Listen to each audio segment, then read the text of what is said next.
Ready, I think. Perfect. I heard the little disclaimer, so I think we're good to go. Okay, so thank you so much for having me out to chat about artificial intelligence or AI as we're referring to it. And I had shared a little bit about where I was, but a little bit more about me is I originally come from a classroom background. I was a classroom teacher initially in the community of St. Rose, working with middle school and high school. And I was in that role for a number of years and moved into more of a leadership position later on, looking at technology integration. And so through that journey, I got to go back and explore my master's degree. I started my PhD work as well through the University of Regina, specifically looking at technology, which led me, of course, to the field of artificial intelligence. And I had so much fun exploring your website in preparation of this event because I heard and saw so many references to all of the work that you are doing to support rural Manitoba. And that just resonated so well with me because one of the primary reasons when I went back to look at my master's was I focused on the way technology can support rural and remote communities in terms of increasing opportunities. And the reason being is that I had found that a lot of the counterparts that, I had graduated with and who were also teaching, but in urban settings, they would mention, field trips that they went on or experiences that their students had or things that they were accessing through community partnerships. And those things just simply weren't available where I was in St. Rose. They either didn't exist whatsoever or the logistical barriers to get busing and go on field trips and travel hours into the city just wasn't feasible. And so I started to look at ways that different technology tools and platforms could perhaps bring in some of those same experiences. And so the fact that you have a rural tie-in and you're also looking at ways that you can increase opportunities in rural settings just made my heart so happy because I love that comfort between the two shared goals. And as a side note as well, when I was kind of looking through your website, when I'm not doing, technology related things, I am living on a farm. I'm married to a farmer outside of the Dauphin area. We have a mixed operation, and so we're right in the midst of calving season right now. And we also run a grain operation through the summer. So I was very excited to be introduced to the Institute and the work that you're doing because I feel like we have a lot of overlap, which made me happy. And so I wanted to kind of jump in and get your thoughts first because I know we represent a lot of different backgrounds and a lot of different comfort levels with technology. And so I wanted to start off with kind of a little discussion or a little conversation about what do you think of when you think of AI? If you're willing to unmute and kind of give me your thoughts, what you've heard.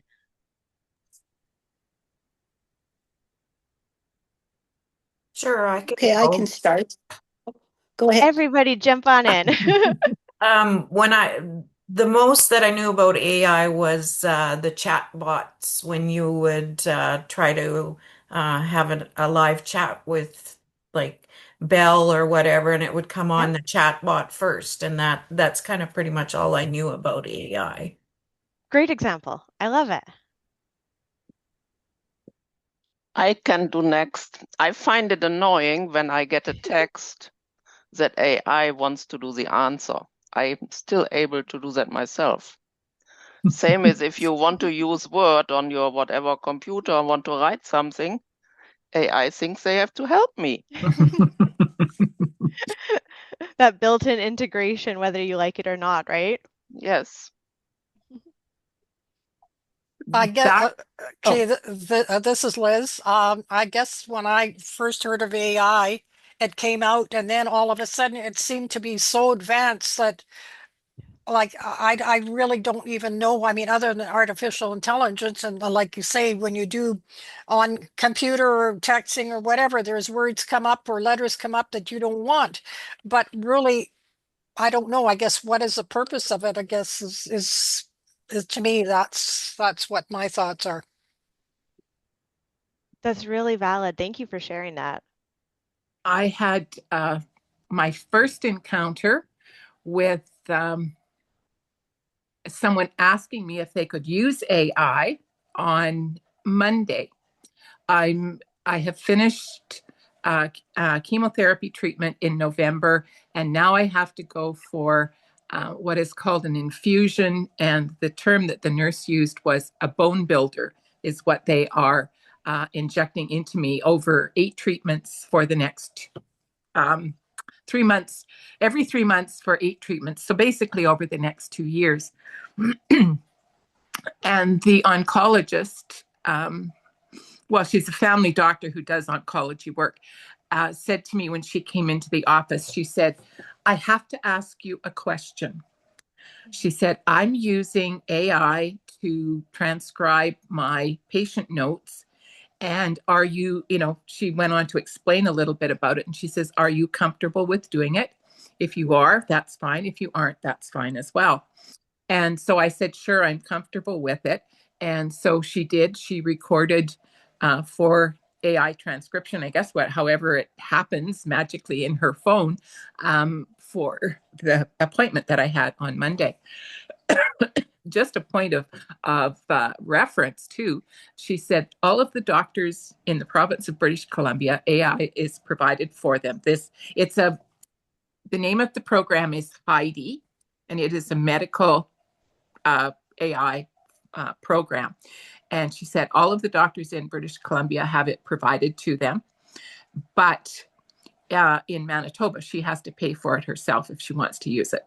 And her description of herself was, I'm menopausal. I don't have time to do all of the notes as well as I should. And there was a third one. I can't remember what it was now, but those were her two reasons for using it. But she says it's not saving me any time, but she said it is giving me notes that are really positive for what she has with the interaction with the patients that come in to see her. So it was like, okay, I guess I'm in the AI generation for sure now. I really appreciate you sharing that experience. It makes me very happy to hear how transparent she was about the process and was able to allow you to have an informed consent over it. I think that's really important. I appreciated that too. That's for sure. I had that in Winnipeg too, 2 weeks ago with this AI transcribing, and I was wondering how accurate that is. Well, we're going to chat a little about it. So thank you so much. I hope that just kind of, got our brain thinking a little bit, and it gives me an idea of what some of your familiarity is with it, because this is such a large field, and it's a field that is changing very, very rapidly, which you just talked about, right? It is all of a sudden everywhere. And I mean, for me, my first experience with something that could really fall into the area of artificial intelligence was this guy, which is Ask Jeeves. So I don't know if anybody on the chat is familiar with Ask Jeeves or remembers. This is pre-Google, like early 90s search engine. And so for myself, this was kind of my first experience with something that would have been in the field of generational AI. But when we're talking about artificial intelligence as a tool, this isn't something that is brand new. I mean, I just said that Ask Jeeves was something I used in the 90s, but AI has been kind of embedded into different tools that you've used for years and years. We just probably haven't applied a label of artificial intelligence to them. So on the screen right now, you're going to see a whole bunch of different examples of where artificial intelligence is already built in. And some of these, I'm really pleased to hear that, you already mentioned, so you have an awareness of it, right? You started off talking about chatbots. But we have artificial intelligence if you're using, the scanning face feature to unlock your iPhone, for example. If you're using a GPS system that's built into your phone or even built right into your vehicle now to navigate for you, a lot of those are AI enabled in the sense that it's going to reroute you if it senses, traffic difficulties or if there's something going on, if there's been a fender bender. It's rerouting in real time based off of that artificial intelligence. We have something as simple as spell check, whether it's on our phones or whether it's within a Word document through Microsoft. All of those are built off of this concept of artificial intelligence. And so I put this out there as examples to provide a frame of reference, because sometimes when I'm having these conversations with people about artificial intelligence, there may be some hesitancy or even some fear. And, I think skepticism and some discomfort is very normal, and I think we should have those. But I do also want to provide that context in the sense of there's a lot of these things that you are already using. You may not have just applied the vocabulary of AI to them. But what we're seeing, right now in 2026 is a different type of artificial intelligence. And I think somebody had made the comment of, I was introduced to it, I heard about it, and now it just seems like it's everywhere. Like I don't know how to keep up with it. And you're not the only one who feels like that, because it's this new type of AI that is really getting people talking. Because for the longest time, we were focused on what's called a curation-based or a predictive-based model of artificial intelligence. And what this type of software is really is a computer program where you take a whole bunch of data, a whole bunch of information, it curates or it brings it all together, and then based off of all of that data, it starts to develop some patterns and it can predict the next element. This is a really basic introductory level of artificial intelligence. And this is what things like, your Google search engine is based off of. You could go in, type something into Google, a phrase or some keywords. It would go through all of the data set it has, and based off of what you wrote, it would predict, okay, you probably want these types of things. And it would give you some links that you can search through. Or if you're typing something into a Word document, it would see that word that you wrote. It would see all the letters put in a certain order, and it would say, okay, you probably meant to spell this. So this type of artificial intelligence had a whole bunch of information, and then it would simply use that information to predict what the user wanted. And that's the type of artificial intelligence that people really worked with for literal decades.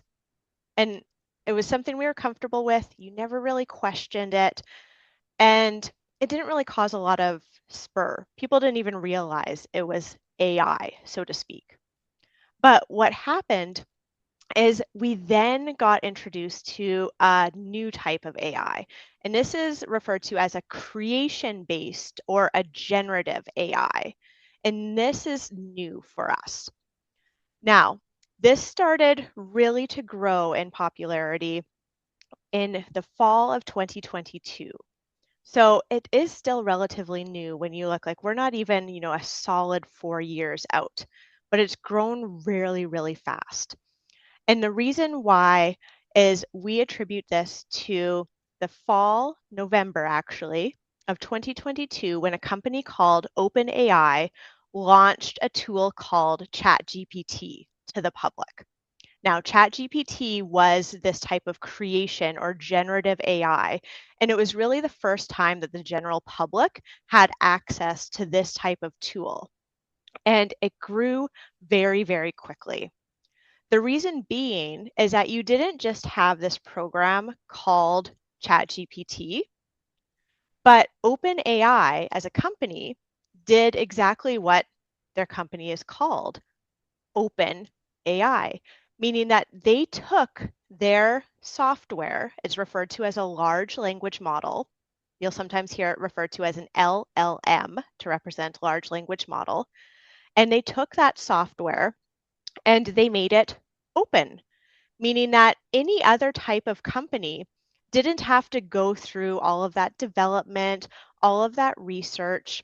They could simply take that existing software, put their own logo on it, put their own information on it, and make their own generative AI. So then you didn't just have ChatGPT, you had all of these other AI tools integrated into everything. So that's why when people say, oh, it just seems like it came out of nowhere and all of a sudden it was everywhere. And that's really the reason why, is because all of a sudden you could just embed it without having to do a lot of this back work to it. And if we try and like make some comparisons to some other large technology-based companies, software companies, they usually use like a marker of, well, how long does it take for 1 million people to reach, right? How long will it take for 1 million people to use it?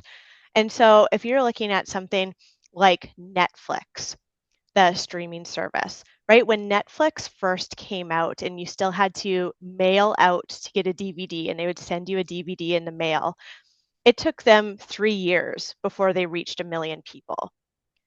If we kind of fast track in timeline a little bit, Instagram, social media platform where you can share pictures, it took them about 3 months before they got 1 million people using their product. For ChatGPT, it took about 5 days. So the growth went very, very quickly. And so that's why you are seeing it now everywhere. And so this creation or this generative AI works like what you'll see on the screen. Now, I want you to picture this as kind of like 4 columns. We have the inputs, we have the patterns, we have the predictions, and then we have the performance. So when we're talking about how AI works, we're starting on the left-hand side with these inputs, meaning that it is taking a whole bunch of data. And so that data can be news articles, books, videos, social media posts, audio files, anything and everything. And it puts together all of this information. The software learns patterns. That's our second column here, based off of that data that it has access to. From there, it's going to use those patterns to make some type of prediction, right? I know that if I search through everything and I've gone through enough springs in Manitoba that I can predict that this is not actually spring. We're probably going to have snow at least once more, right? Based off of the pattern that I've developed for myself off of my lived experience. These 3 columns, input, pattern, and prediction, were that original curation or predictive type of AI. That's where we were stuck for years. The new part is this last one right here, where it's perform tasks. Because now, rather than just bringing up what they think you want, as in, here's a link based off of your Google search, or here is a word that you might be wanting to correct and spell check, it can then take that information that it has and not just do a prediction, but it can perform a task, meaning that if someone asks it to do something with that information, it can do it. So I don't want you to just predict what the weather is going to be like in spring. I want you to write a story about spring in Manitoba. And it could do that based off of the information it has access to. And that's the last part, that performance, which is really new when we're talking about generative AI. And so this is kind of what's happening in the back end all of the time. And remember, this is just a software made by humans.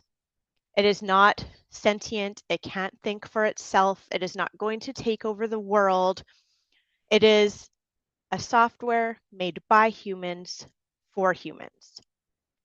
With that in mind, we also want to remember that humans are not perfect. Humans make mistakes. If we're basing it off of data that it has, if it's pulling from a Facebook post and someone is just writing something on the internet, that might not actually give us good information. It's the same thing as when we look up at the news. You might have news from one media outlet that is saying one thing, and then you have news somewhere else that is saying the other thing. There's different perspectives, there's different bias, and that plays into how AI works as well.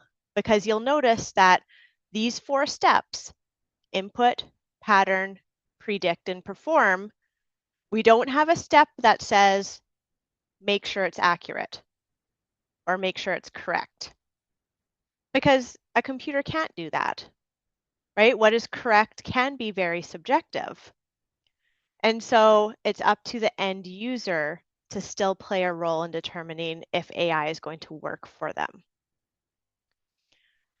So what you're seeing on the screen here is a list of different AI tools, and you can really focus on the left-hand column here. And these tools are ranked in terms of popularity. So where they are on this list doesn't necessarily mean that one is better than the other. It's simply showing popularity. So of course, we're seeing ChatGPT as number 1 because it's been out the longest, right? What you're seeing across in this chart is the company that owns it, if there's a cost associated, and kind of just like a very basic idea of how you might use it, right? So we have ChatGPT, going down the list, Claude, Gemini, which if you're a Google user, that's the primary tool, Copilot for those that are Microsoft, and then you'll see some others as you go down the list. And so again, this is simply just showing some examples that you may want to explore based off of the things that you want to use it for, budget, or what you're familiar with. But where something is ranked on this list doesn't mean that one is better than the other. So you'll have to kind of determine if there's one that you want to try. For myself, I am a regular AI user, and I use a variety of different tools depending on the situation. The majority of my work centers in the Microsoft realm, so I use Copilot quite a bit, and I'll show you some Copilot examples. But I also use ChatGPT, I use Claude, I use Gemini, I use Canva AI, as well as some others that actually don't appear on this list. So they're not in the top 10 users, but there's a lot of different options available for you. There are some things that we want to consider though. So when we're talking about AI, I said that I use it regularly. However, I do try and be very mindful of how I use it, why I use it, and the frequency, because there's some things that we want to take into consideration. When we're talking about AI and how it functions and the things that it may create, we do want to be aware that there is a bias in it and it can be notoriously inaccurate. If you go back to, and I will for us, this slide right here, remember that AI starts with inputs, your data. So I had said, if you have bad data to begin with, of course, that's going to come out in the end product as well. With AI being a software made by humans for humans, humans have their own biases, humans have their own misunderstandings, and that does come out within AI as well. And so we do want to be aware of that. And you can't take an AI answer at face value. I mean, you can't take a human's answer at face value, right? We have humans that can lie. Depending on the group that you're in and who you're talking to, we know that, individuals have bias and inaccuracy. It's important to remember that AI does as well. AI also takes a huge toll on the environment.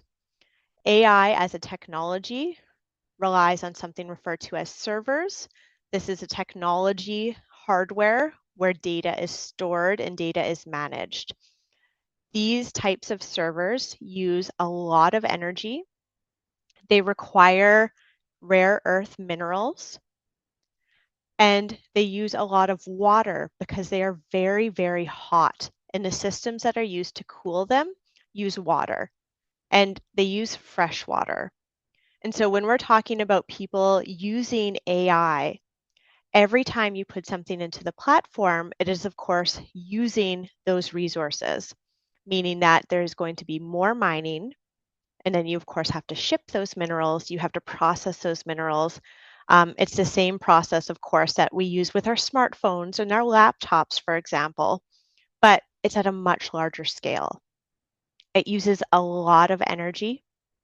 If we're talking about, say doing a Google search versus putting something into AI, it can be up to 10 times more energy. When we're talking about water and having to cool off those systems, for using some of our AI prompts, especially if you're creating like an image or a video, for example, it can take a 500 milliliter bottle of water to create some prompts. And so that can be incredibly troublesome when we know that there aren't humans that have access to fresh water readily available. And so it's a lot to consider when you're looking at, okay, how do I want to use AI? How much, if at all, and why? Another component of it is, of course, aspects of copyright infringement. It is taking an original data source and then creating something, right? It's performing a task. That task, like I said, might be creating a picture, creating a story, a newsletter. And well, the thing that it creates is, unique and brand new. It doesn't exist somewhere else on the internet. All of the things that went into creating it do exist somewhere, meaning there was an original author at some point and elements of their work were pulled into this. And they were pulled in a way that is not attributed to them. They're not getting any type of royalties. They're not getting any type of attribution. So those things can be incredibly troublesome. And this is not to say that you shouldn't be using it, but depending on where you align with some of this, it may inform your use of AI, either in terms of using it at all or when and where you are going to use it. Are there any questions thus far?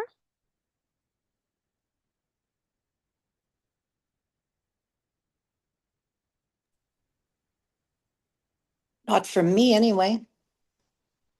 All right. Remember, at any time, you can always pause and let me know, okay? So if you come to terms with, okay, I do want to explore AI, I'm feeling comfortable with this, I always look at it in kind of two different ways. There's generative AI as a support to you, and then there's generative AI to create products for you. And there is some overlap, so let's start with supports first. Now, when I'm talking about generative AI as a support, I always use the example of, let's say budget was no concern when it came to the Institute. And they're like, everybody who's on the executive of Manitoba Women's Institute is going to get their own assistant, right? We're hiring you an assistant and they're going to help out with anything and everything that you need, right?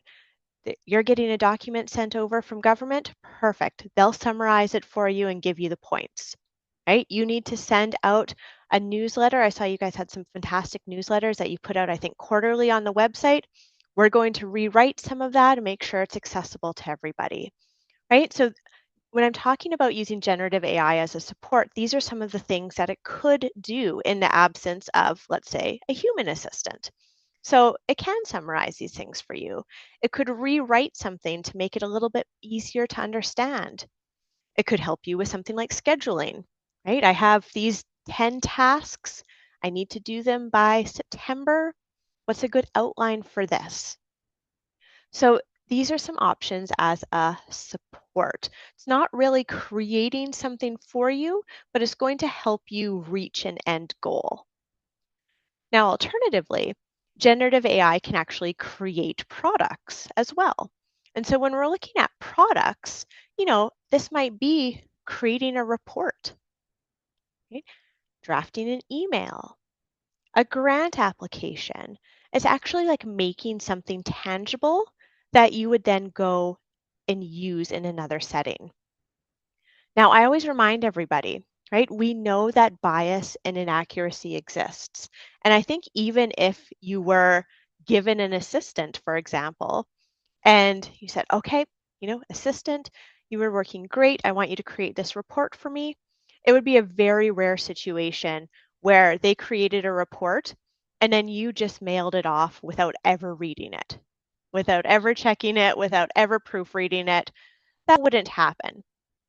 AI is no different. You still need that human set of eyes. So it can create that first draft for you, still saving a ton of time, helping you out with maybe where you're stuck, but you do still want a human set of eyes on it. Those things are very important. Now, when it comes to kind of what you could do with AI, really the sky is the limit. And I mean, we could work for days and days and days looking at tons of different examples. That doesn't really fit in well with, an hour presentation or an hour opportunity to chat.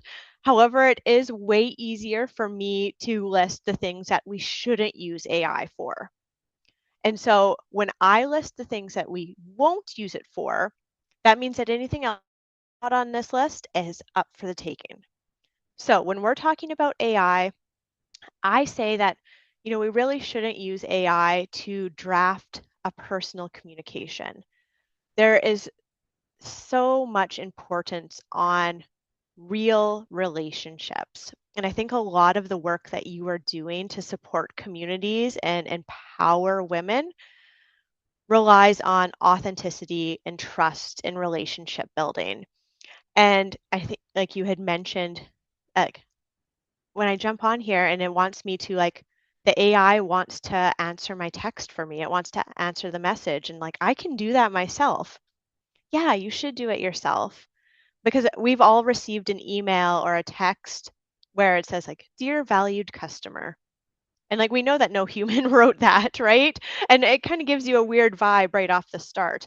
And I don't want any of the work that you are doing as an organization or in your own life to, be taken for granted because it's not coming across as inauthentic.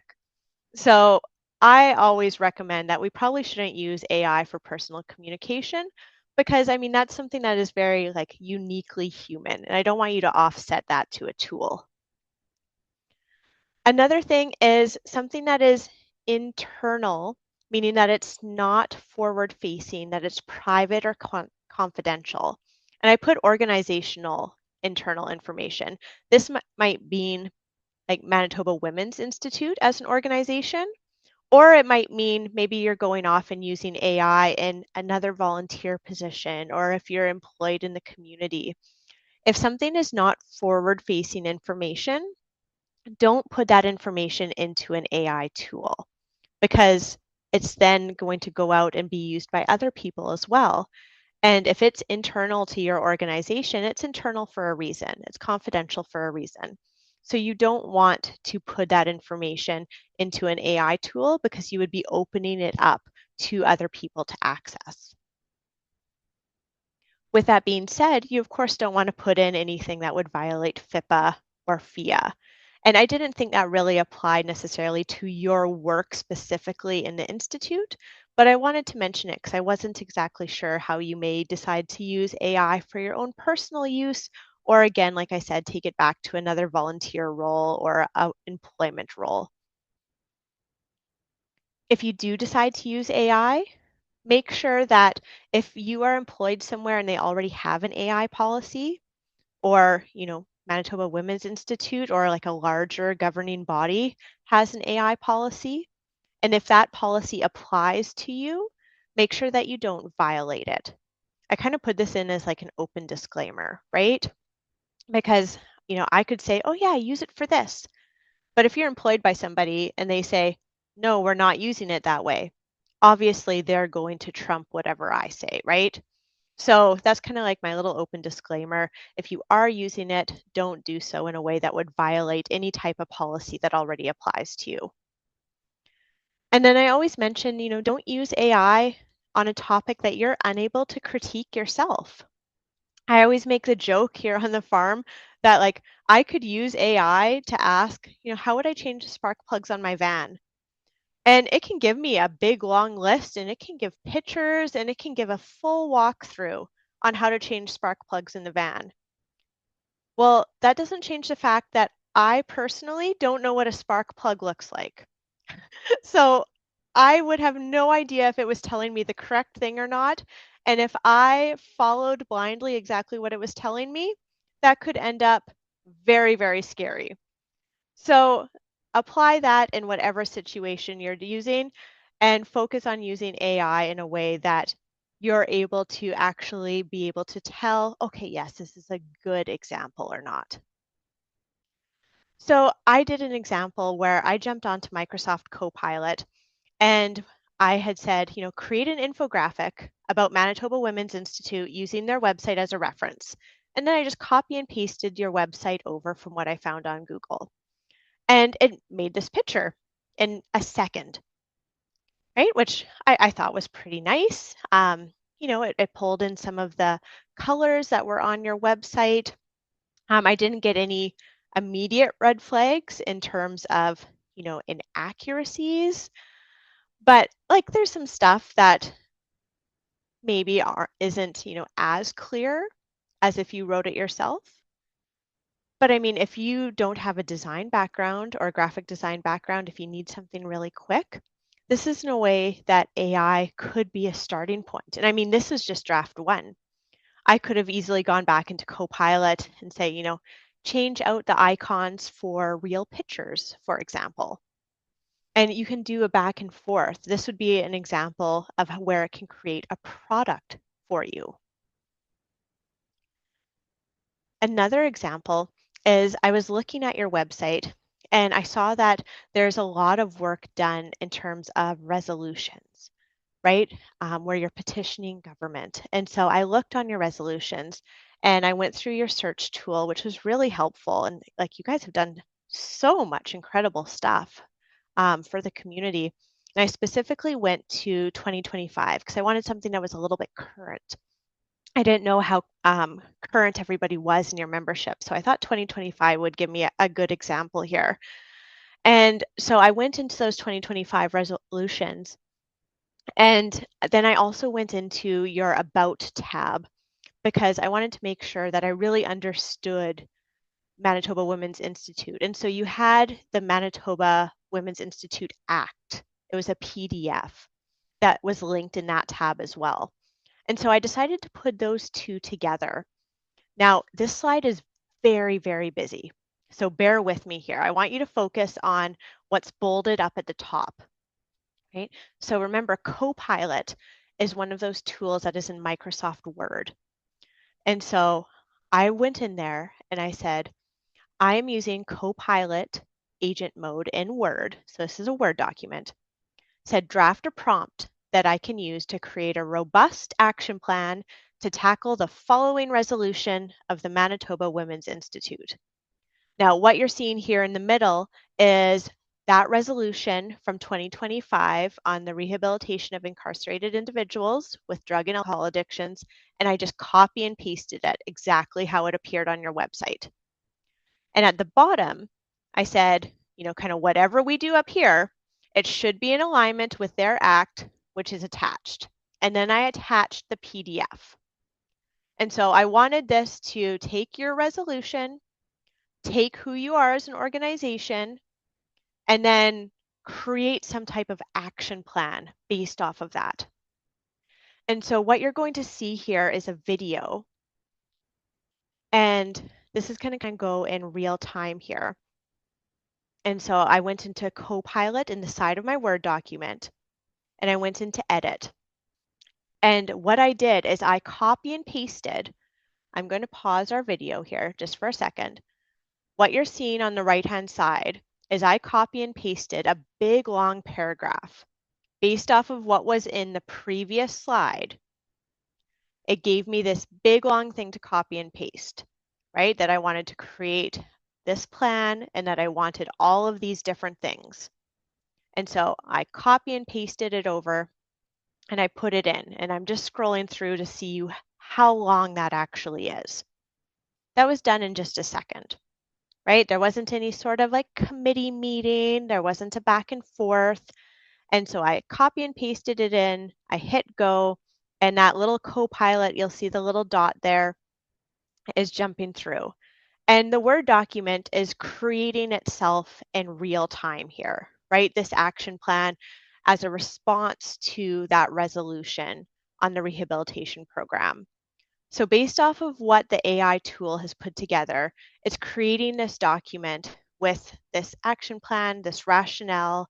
It's going to identify some goals for you, some outcomes, and then it's really going to build out this strategic action plan for you. Now, again, is this going to be 100% in alignment? No, right? It's a general idea. It's if you were to, like I said, have received an assistant and this is day one and they're creating something, but it can give you a starting point because this Word document I'm just scrolling through for the sake of the video was being created, like I said, in real time in front of me. And I could then go in and decide, this is what I want to keep. This is what I don't want to keep. And you'll see there's tons of different stuff in here.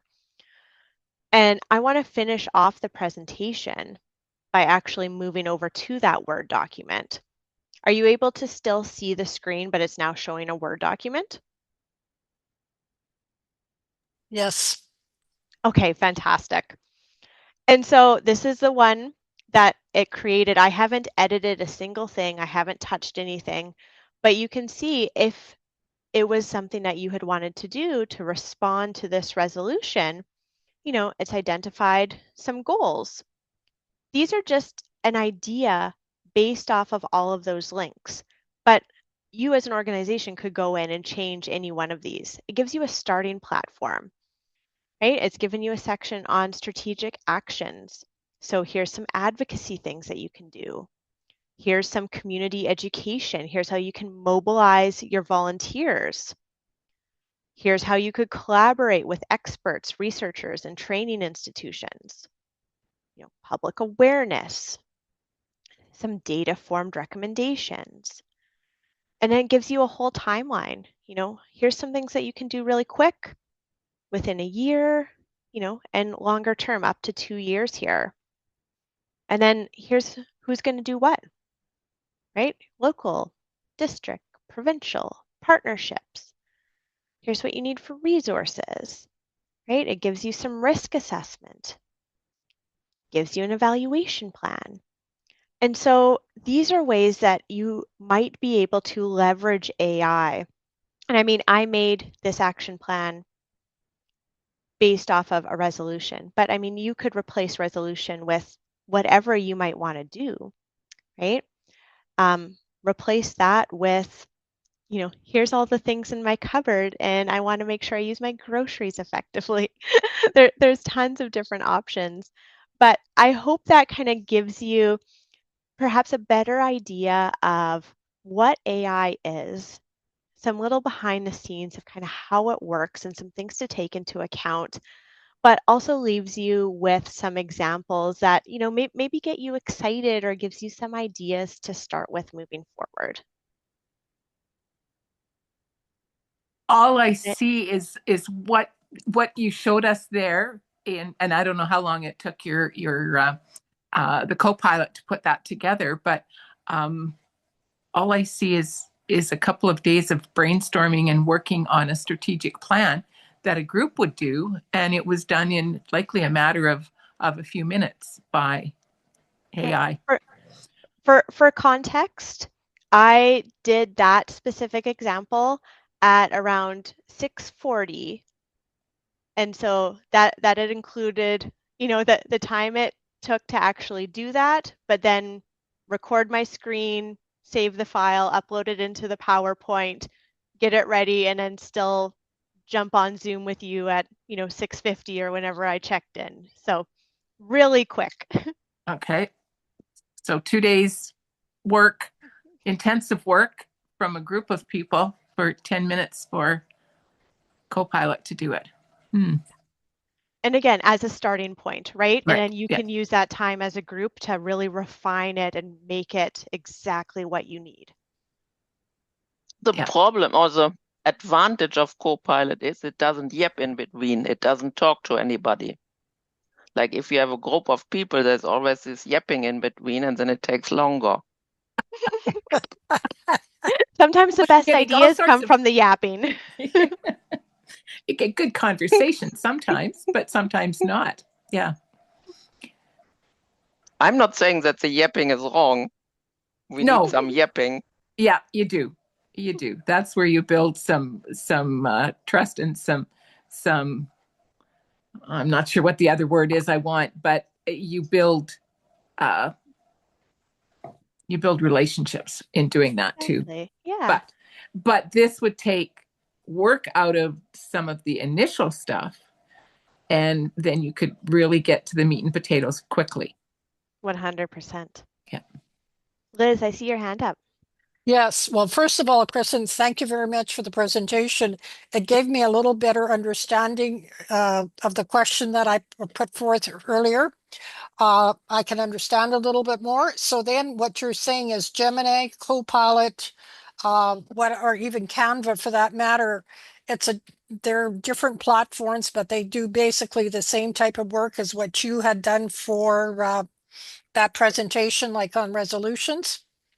Exactly. So any of those AI tools, they are all going to look a little bit different, and some might be determined to be, easier or harder based off of, where somebody's comfort level is.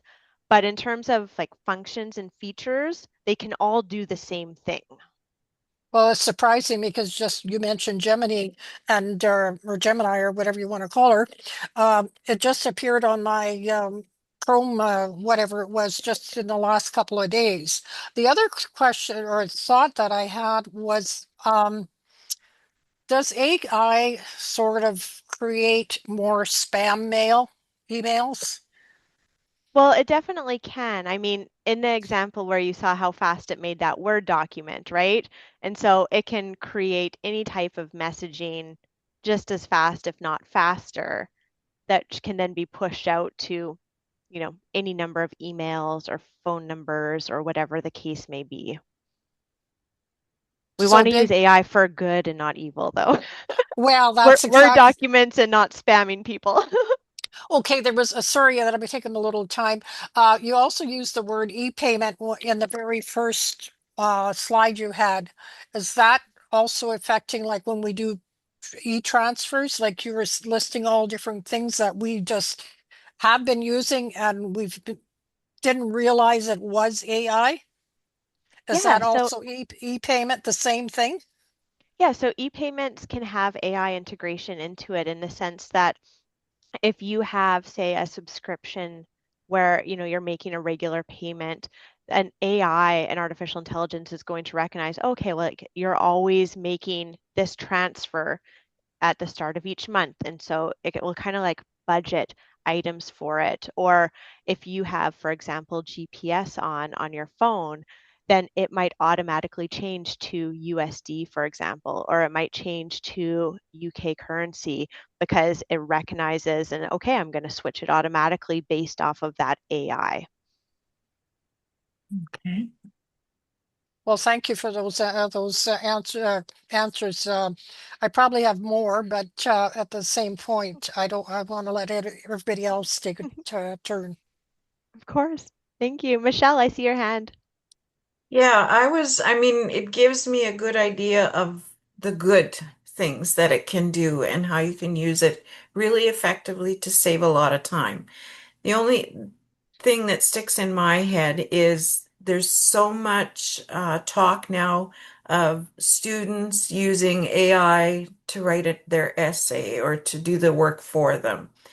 Um, how I guess, how do you know that something has been AI generated? Like if a student's asked to write a paper, is there a lot of ways for somebody to know whether that was AI generated or actually came from the student's head? It's a really important question, Michelle, and coming from the education background, and I mean, my current role, the organization that I work with right now, I'm in a special agency of the provincial government that works alongside serving specifically K-12 and post-secondary education within the province of Manitoba. So still a conversation that we're having daily. And so when it comes to like recognizing AI content, there's, multiple different components, right? Whether we're talking about, did a student use AI or did this news organization use AI, for example, right? And there are certain things that you can look for. Nothing is 100%, which can be really tricky. The biggest thing is to continue to look at something through a critical lens.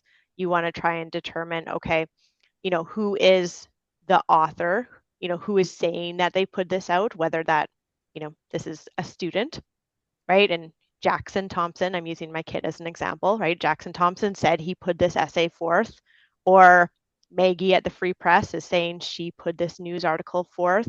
Okay, what do I know about Jackson, right? What do I know about Maggie? What is their level of understanding? Can I sit down with them, if possible, and ask them some questions, right? A teacher-student relationship, that's a lot easier. As like a regular member of society, you can't just sit down with somebody from the Free Press or CBC and be like, did you actually write this? Like, what's your Right. background, right? So those things can get really difficult to try and determine.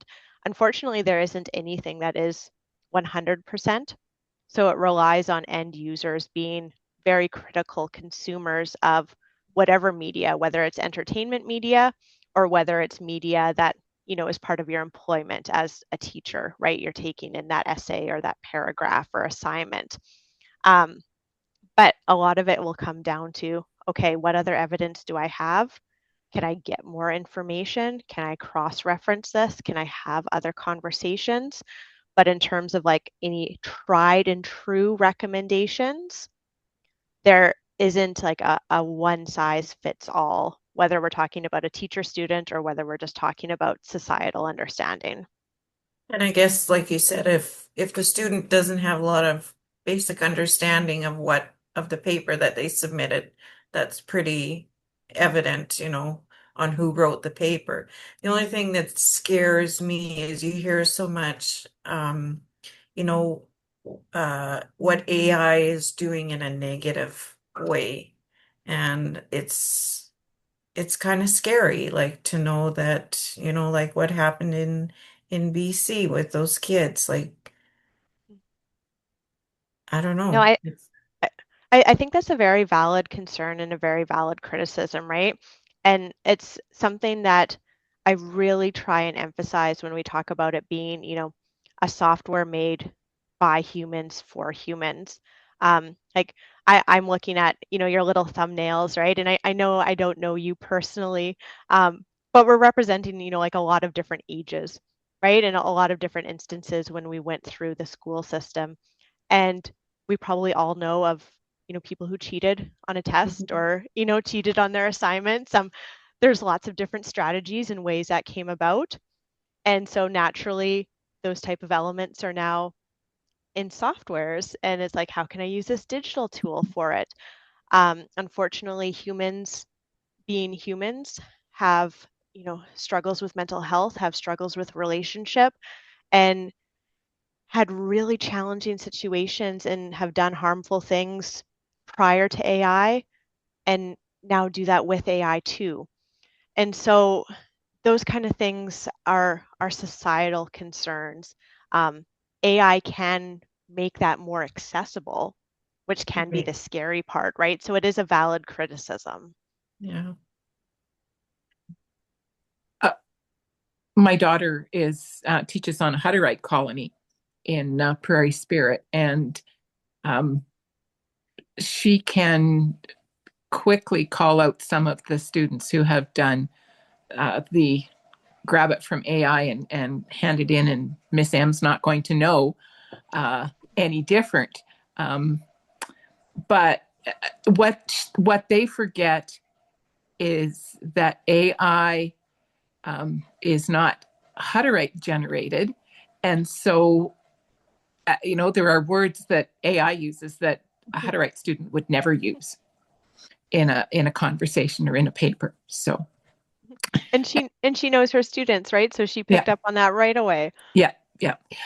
But Elizabeth did help a friend of hers, a former roommate at university, who was doing a distance ed master's degree from I think it's Royal University, anyway, in Victoria. And Iris is Chinese, and they had to write reflections on things that, on, maybe their last class or something. And so she would write the reflections and hand them in. And when she was doing one of her last papers, the prof said somebody was writing them for her because they did not follow sort of how she had written her reflections. And Iris got really, really upset. And I got upset too, because I heard lots of conversations. Elizabeth was her proofreader and would question her on, okay, is that the best way to describe what you want to say? And so she basically helped her rewrite some of her work, but it was all Iris doing it. But the prof was seeing a real difference between, and this was sort of just, this would have been 4 years ago, 5 years ago, maybe. And so, there wasn't as much use of some of the AI products as there is now in doing some of that. So, but, Iris said, I can send you all of the rewrites that I've done and all of the edits that Elizabeth has done for you to see. But the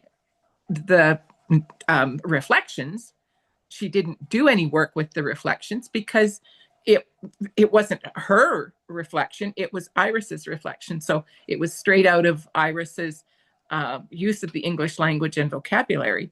So it, and they were different. When she was writing her formal paper, it was different from the reflections. So it wasn't even necessarily AI, but it certainly, and I guess if you are looking at someone's work, you would certainly be able to see that over a number of papers if they started without using AI and then generated things in AI later Absolutely. on.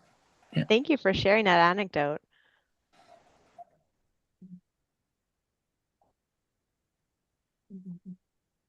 I'm less nervous now. I might even decide that I'm going to, because I do use the Microsoft.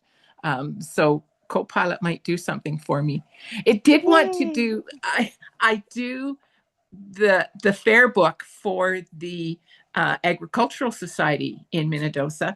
And I said no to it, but I'm thinking I should have said yes, because it would have been really interesting to see how it took, the fair book, which is a list of places where you can enter horses and, two or three different kinds of horses. You can enter all the handicrafts and clothing and foods projects that, entries that you want, how it would have summarized and made it into something other than what it actually Yeah, it'd be very interesting. Yeah. There are rules and regulations in it, so it could have worked with those easily, but the different classes where you've got, butter tarts and Saskatoon pies and raisin pies and lemon pies, all of those kinds of things, how it would have taken those and summarized it would have been interesting. I'll have to try. For sure. Yeah. I see your hand. I was wondering, is there a location, and it can be just online, for a person to go in and study and practice a little more in depthly, a little more in depth? So I know for sure with the Microsoft and Google, because those are like very like large, well-known platforms, both of them have like training resources where you can go in and learn more specifically about Microsoft Copilot, how to use it, tutorials, walkthroughs, practices, and then the flip side, how to use Google Gemini, both of them on their websites. And I can send you some links after the presentation here. And it's a free service. you can kind of go at your own pace, and it kind of walks you through how to use each of those. And I would really recommend both of those. Okay, thank you. Of course. The one issue that I've found is I've been playing with a few of these over the last, especially the last year. And I have found that when I have asked for something to be created, or when my work is being edited, that the grammar is atrocious in many, many instances.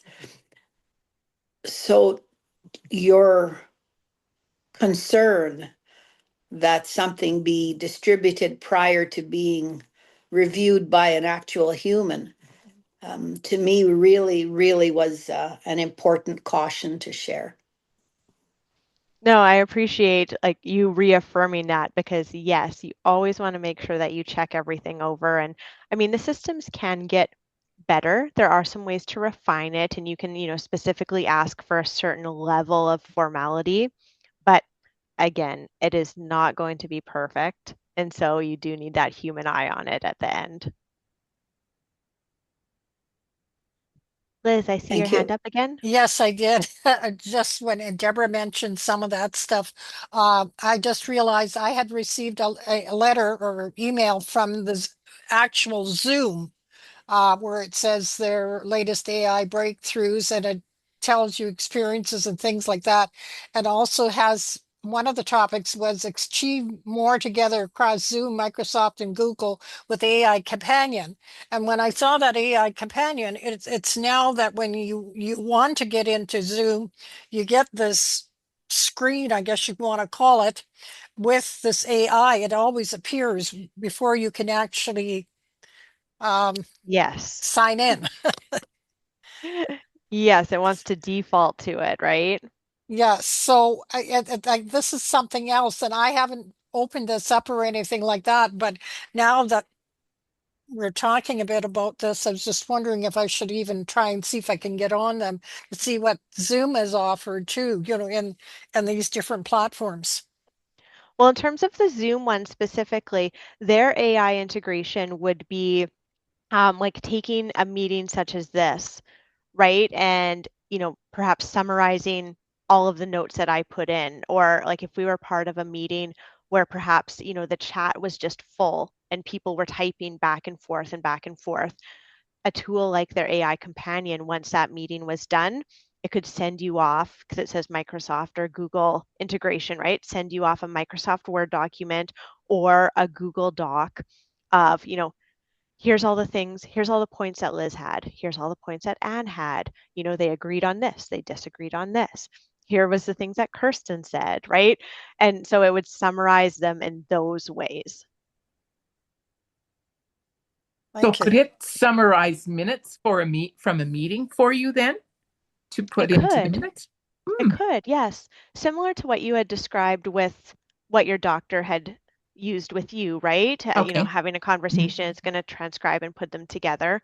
Um, again, just similar to, again, what your doctor did, like open communication, right? Saying, Mhm. I'm using an AI tool in this meeting, assuming that the meeting is not having, confidential or FIPA or FIA information or anything like that, right? And making sure everybody knows that, because if they do say something or, put something on record, it will go into the AI tool. But you can definitely use it to generate meeting minutes and then summarize them for you. Gee, those of us that are on the marketing and promotions, maybe we'll try it next meeting and see. I'm See what excited for happens. you. Well, I'm the one that does the minutes, so I'm excited that if it can summarize it maybe better than I do, that would be good. That would be really good. It's something to experiment with, because we're a group that has met for a couple or 3 years now, or more, together on the same committee. So we could, it maybe would give us something that's really, really, really useful for us. Absolutely. Mm-hmm. Good. But I guess my next question is, nobody else is asking questions. Do you do other presentations like a more advanced as to what you have shown us tonight or presented to us tonight? Yes, absolutely. Yeah, we can basically get into as complex as one might want, down to creating your own AI tools. Although that's probably not the focus of this group, perhaps. But yes, whether it's AI or within the Microsoft suite or Google suite or just technology in general, definitely something that I do quite regularly. And if you had any questions, we could for sure discuss. Good. So with the resources that you were going to send, um, are you able to just send them to the office and then the gal there will distribute them to the people who have attended tonight? Yeah, I think I had both, was it Anne and Mallory that I had emails for? We had a Yes. Yeah. thread going. Yeah, so I could send them right in the email thread that we already have going, because I think I owe you my mailing address too still. So Okay. I could send that all in one email. And then, yeah, you can take those links and you can share them however you see fit within your network. Email them out to who's here, or put them on your Facebook, or whoever might need them, because they're going to be forward facing links for both Microsoft and Google. That's nothing confidential. Okay. Perfect. Oh, Yeah, Deborah. you can send them to Mallory and I. That's great. Yeah. Oh, Deborah, did you want to stop recording? I can do that if I.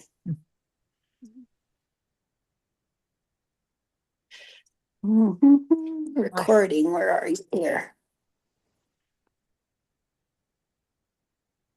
Of course, you would ask me to do something that's not. She's putting you right on the spot.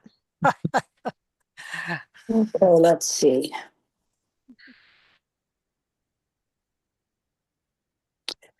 Stop. There we go.